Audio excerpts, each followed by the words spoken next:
Hello, সবাই কেমন আছে? আশা করি সবাই খুব ভালো আছে। নতুন একটা ভিডিওতে সবাইকে জানাই অনেক অনেক স্বাগত। তো আজ বুধবার আর বাবা আর মা দেখো এখানে জাল টানা দিচ্ছে। আর এটা কিন্তু আমাদের বাড়ির পুকুর, মানে অনেক বড় পুকুর। আর জল তো এখন কমে গেছে। আর তো তাই জন্য মাছ ধরতে ভীষণ সমস্যা হয় বলতে, কারণ মাছ একদমই কমে গেছে, জলের জন্য মাছও মরেও গেছিলো। তো যাই হোক, তারপরে দেখো বাবা আর মা টানা দিয়ে মাছ ধরছে। আর এখানে দেখো কৃষের মাসি, এটা আমার কাকার মেয়ে। তো এখানে দুজনে মজা করছিল, আর মাসিও এসে অনেকক্ষণ ধরে গল্প করছিল ঘাটের ধারে। আর তারপরে দেখো এখানে বাবা অনেকগুলো মাছ ধরেছে, আর বালতিতে মাছ আছে, আবার এতগুলো মাছ কাটাও হয়েছে। আর মা, মাসি, দিদিমা, মা তো রান্না করছে, আর মাসিরা সবাই কাটাকুটি করে দিচ্ছে। আর দিদিমাও বসে আছে, আর যে দেখো ঘুমটা দিচ্ছে ওটা কিন্তু আমার দিদিমা। দেখেছো আমার দিদিমা কেমন?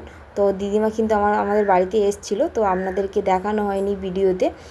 তো যাই হোক, এখন ভীষণ মজা করে রান্না বান্না করছে, গল্প করছে, সবাই তো এক জায়গা হয়েছে ওই জন্য। তো আমি ভাবলাম একটু ভিডিও করি, তো আপনাদের সাথে শেয়ার করব। তো দেখো আমি ভিডিও করে নিলাম। আর দেখো অনেক রান্না বান্না করেছে মা, রান্না বান্না করে নিয়ে চলে এসছে, অনেক রকমের রান্না করেছিল।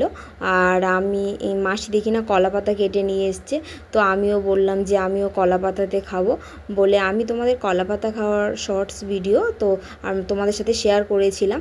তো যাই হোক, এখন দেখো সবার খাওয়ার পালা, সবাই খেতে বসে গিয়েছে, আর অনেক রকম আইটেম হয়েছে।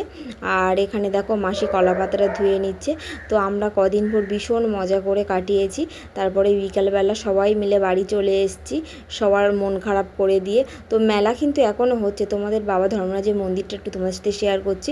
আমার বরেরও ছুটি নেই, আমার ভাই বোনেদেরও পড়া আছে, ওই জন্য সবাই সবার বাড়িতে চলে গেছিলো। মেলা কিন্তু এখনও আমাদের ওখানে হচ্ছে। যাই হোক, তো একটুখানি বাবার মন্দিরটা আপনাদের সাথে শেয়ার করলাম। ভিডিওটা কেমন লাগলো অবশ্যই কিন্তু কমেন্ট করো, আর প্লিজ সবাই সাবস্ক্রাইব করবেন আর আমাদের পাশে থাকবেন, তাহলে তো আমরা বড় জায়গায় যেতে পারবো।